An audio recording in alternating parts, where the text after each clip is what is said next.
Exclusive Donald Trump rally video shows chaos after gunman opened fire. Please subscribe to RZ News for more updates.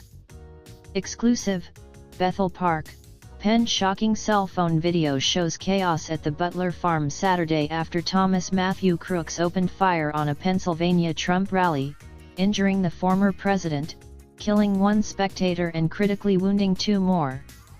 The video shows ducking spectators flagging authorities for help after the gunfire stops. "We've got someone down," a man can be heard shouting as he waves his arms. "Hey!" The camera pans toward the stage, as Trump returns to his feet, flanked by Secret Service agents, and raises a fist. Todd, the Army veteran who took the video and asked to be identified only as Todd the Driller, said he initially offered to bring his son to the rally but was concerned the crowd might be too boisterous. He said he was relieved when the 9-year-old wanted to back out. But then both the boy and his 12-year-old daughter asked for Trump campaign hats, so he wound up attending alone.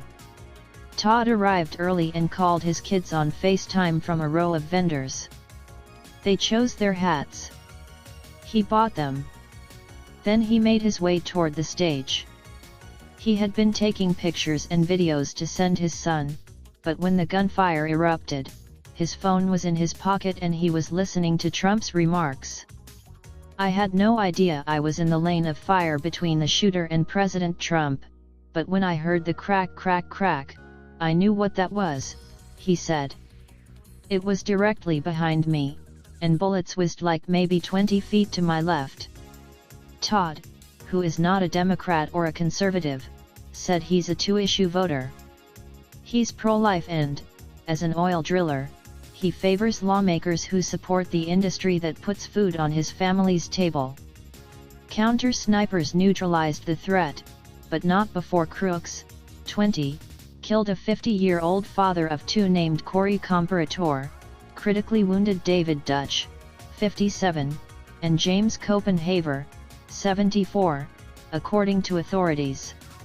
Todd whipped his phone out and recorded the president climbing back to his feet, surrounded by Secret Service agents. But when he turned around to see what was going on behind him, what he saw shocked him. Members of the Secret Service and law enforcement inside the secure perimeter couldn't get out without jumping a fence until a deputy eventually drove through it to let them out. The befuddled law enforcement that couldn't do their jobs because no one had enough foresight to have that gate unlocked and have a guard posted there and control entrance to it, he said.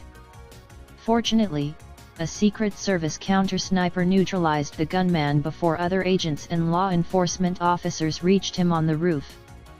Still, the security lapse has prompted widespread criticism of the preparations in place for a presidential candidate's campaign event. United States Secret Service Director Kimberly Cheadle conceded that Crooks had been dubbed a potential person of suspicion before the assassination attempt. In an interview with ABC News Tuesday, she said the Secret Service was aware of the security vulnerabilities presented by the building Crooks took a sniper's position on to aim at Trump. However, a decision was made not to place any personnel on the roof. That building in particular has a sloped roof at its highest point. And so, there's a safety factor that would be considered there that we wouldn't want to put somebody up on a sloped roof. And so, the decision was made to secure the building, from inside, she said. Although he was just steps from one of the victims, Todd escaped injury. He said he was still decompressing Tuesday. "I shouldn't have been there that day, and that was God's plan for me for some reason," he said. "I had no idea that I was stepping into history when I went to go get a hat for my kids." When things calmed down, Todd left and went to see his family. "I gave my kids the hats," he said.